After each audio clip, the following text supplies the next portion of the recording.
Tiga nama resmi maju menjadi calon Ketua Umum KONI Sumatera Selatan periode 2019-2023 dengan telah mengembalikan formulir calon Ketua KONI Sumatera Selatan.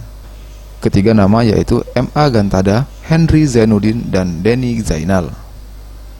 Terkait pemilihan yang akan segera dilaksanakan, pengurus KONI Sumatera Selatan bidang penelitian dan pengembangan sekaligus Sekum PASI Sumatera Selatan Zulfaini M. Ropi berharap untuk pemilik suara agar bisa menetapkan pilihannya dengan baik dan siapapun yang terpilih nanti bisa mengayomi Pengprov cabang olahraga.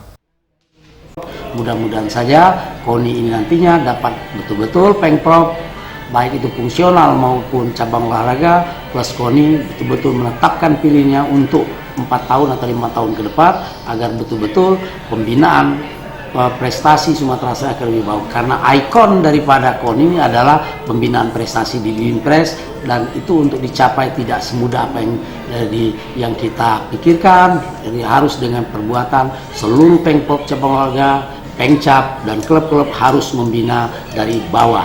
Jadi ada jenjang pembinaan.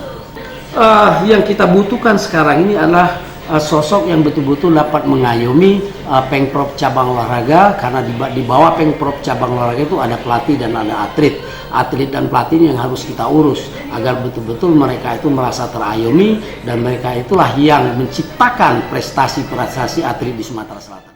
SZVM Sriwijaya TV.